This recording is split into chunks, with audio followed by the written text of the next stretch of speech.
Hello guys, magandang araw sa inyo. Ayan, for today's video guys, magko-compute tayo ng mga ibabang prices at ibabang sizes natin sa documents, printing, priceless. Okay? So meron tayong A4 size, legal size, or long, kung ano pa man yan. Tara, umpisa natin yan. Let's go! Nga pala guys, bago natin umpisahan yung video natin, kung nahihirapan ka mag-print ng maramihan at kailangan ay magka-size siya at sabay-sabay kailangan ma-print siya ng sunod-sunod kasi di natin maiwasan yan. Meron din akong tutorial dito guys, paano mag-print ng maramihan sa isang click lang. Okay? Meron din siyang free software, basic tips. Ayan. So panoorin nyo na lang to guys. Meron kayong matutunan dyan. Kasi isa yan sa mga problema ng mga nag-uumpisa pa lang sa printing business. Yung mag-print ng maramihan na kailangan ay magkakasize siya. Okay, so panoorin nyo na lang yan guys. Nga pala guys, kung kaumpisa mo pa lang sa printing business or meron ka ng printing business, meron akong starter business package. Okay? So dito guys, meron tayong maraming design na pwede mong i-download. Unlimited download to guys. Okay, so meron tayong calendar na Year of the Dragon, t-shirt design, sticker, ready to print, sticker collection, sports jersey sublimation, spoof brand design, Snowman Mag, Part 2, Rush ID with formal. So meron tayong pop art t-shirt design, pack anime t-shirt design, One Piece, Mag collections. Dito guys sa Mag collection, andito lahat ng mga 3D design, Bible verse, 3D Christmas, 3D Halloween, 3D Santa Claus. So andyan lahat yan. Meron din tayong script, Victor Collection, Floral Alphabet, Monogram Mag Design, Dragon Calendar, Doodle Collection Mag Design. So ang dami niyan guys. Sa halagang $2.99 lang per month, madadownload mo na to at yung mga Canva template natin na ginagawa natin. Okay? So $2.99 to guys, $2.99 lang. Okay? Sa isang buwan. Yan. Sa isang buwan sigurado no madadownload mo naman ito. Pwede ka mag-renew another 1 month kung gusto mo pang continuous makareceive ng mga Canva template natin at mga new updated na design dito sa Google file natin. Okay? So message lang guys sa mga gusto mag-avail. Okay guys, so meron tayo ditong sample na 5. 5 itong sample natin. Ito yung pinirint ko na nakaraan ng mga estudyante. Okay, so iba-ibang iba-ibang klase at iba-ibang presyo din yan. Okay, so iisa-isahin natin yan para magkaroon kayo ng idea kung magkano nga ba ang presyohan yan sa mga baguhan pa lang sa printing para magkaroon din kayo ng basihan kung magkano ipipresyo nyo. Okay guys, so ang gagamitin natin ay MS Word. Yan, sa mga baguhan pa lang, bagay na bagay ito sa inyo. At sa mga hindi marunong gumamit ng Photoshop. Ayan, so dito meron tayong pinaka-layout niya or blank layout niya ng MS Word. So ang unang gagawin mo dyan, i-check mo yung layout. Okay, punta ka sa size. Kailangan A4 yan. So ang A4 size, yan yung size ng papel mo kung ano yung gagamitin mo. Okay, kung A4, set mo A4. Kung legal size, 8 by 8.5 by 13. So yun yung legal size. Okay, long. Pwede naman na mas mahaba pa kaunti. Legal 8.5 by 14 inches. Ayan, yung dalawa lang naman dyan eh. Depende kasi sa papel na ginagamit mo. So mag-focus na lang muna tayo dito sa A4 size. Okay? So pag na-set mo na yan, ayan. So tips ko lang sa mga baguhan pa lang kasi kailangan natin maglagay dito, i-attach natin dito yung mga pinapaprint ng mga estudyante. Punta ka sa view. Okay? Punta ka sa view. I-click mo yung grid lines. Ayan, para makita mo yung linya. Para mamaya pag in-attach mo yung picture or documents ay pantay. Okay? So gagawin mo dyan, punta tayo sa unang picture. Okay? Ayan. So click natin yan. Ayan.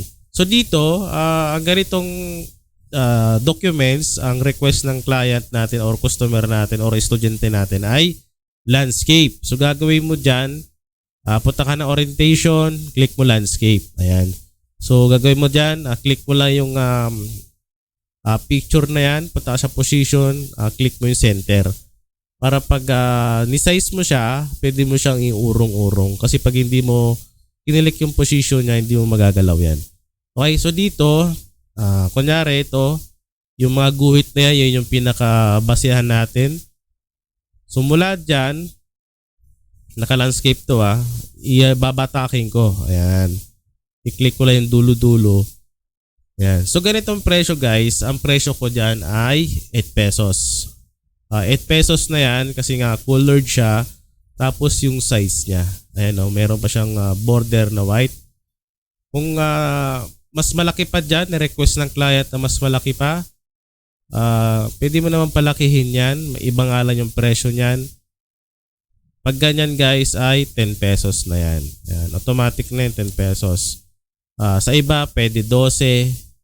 Yung iba nga 15. So medyo mataas naman na yun. Ang gamit ko ay pigment ink, Puyi.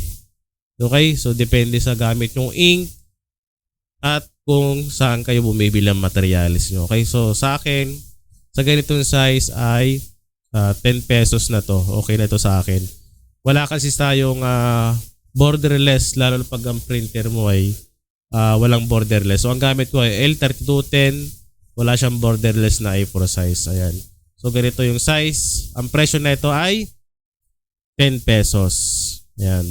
So dalawang klase lang yan. 10 pesos at 8 pesos lang. Depende sa size. Okay. So next natin, yung pangalawa natin na picture. Ayan. Sa ganito guys, naka na siya, collage. Ayan. Before and after. Okay, so dyan ulit sa layout natin, yung pinaka-line niya. Ayan. So ganun pa din naman. Ang singil ko dito ay 8 pesos, automatic na yan. Ayan. 8 pesos yan. So depende sa inyo kung gusto nyong dagdagan yan. So, para meron lang kayong idea kung magkano. Ito naman, pwede mo rin palakihin yan. Kung request ng client na may mas malaki pa dyan sa 8 pesos. Kaya ang ginagawa ko, bago ko siya i-print, tinatanong ko muna kung magkano. Kung anong ba gusto niya. 8 pesos or 10 pesos. So, ganun yung pinagpapapilian ko sa kanila. Yan. So, 10 pesos na yan. So, lalakyan mo lang konti. Okay? So, next natin, ito. Pang front cover. Ganito. Depende sa presyo nyo. Sa akin, 5 pesos lang ito. Ayan. So 5 pesos to guys, ganito sa akin. Kahit lakyan ko pa siya. Ayan. 5 pesos lang yan. Kasi black lang naman yan eh. Pero depende sa inyo kung magkano yung singil. Sa akin, para may idea lang din kayo kung magkano. So 5 pesos to sa akin. Pag black. Okay? So 5 pesos lang yan. So next natin. Ito. Ayan. So, meron siyang picture at may text. Pag ganito, 10 pesos yan. Kasi nga, may picture na colored at may text pa. So, automatic yan 10 pesos. Sa ganitong size So, pag nag-request pa si client mo na lakihan, maganyang kalaki, 12 pesos na yan. Okay? Automatic yan, 12 pesos. Yan. Ganyan kalaki, 12 pesos yan guys Kasi nga, meron siyang text at meron siyang picture na colored. Ayan. So, 10 pesos yan. 12 pesos. Okay? So, pag mas maliit, kita yung line. Ang silbi kasi ng line na yung guys, ayan yung line na yan, para ma-center mo. Ayan para ma-balance mo yung pantay. Ayan. Yan, 10 pesos yan. Pero pag nalakihan natin, 12 pesos. Okay? So, depende sa inyo kung magkano yung presyo nyo.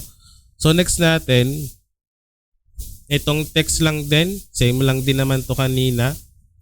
Ayan. 5 pesos din yan. Automatic na yan. At lakihan mo pa yan. So, iba-iba kasing yan itsura nung ipapaprint nila. Ayan. Meron pa tayo mga nakaligtaan dyan. I-comment nyo na lang para masagot natin. Ayan. 5 pesos din yan. So, may nagtanong. Paano kung lalagyan ng lalagyan ng text kaya title. So kunyari ito yung picture, 'di ba? Yung pinapaprint. 5 pesos. So nag-request yung client mo lagyan daw ng text. 'Di ba? Ganyan.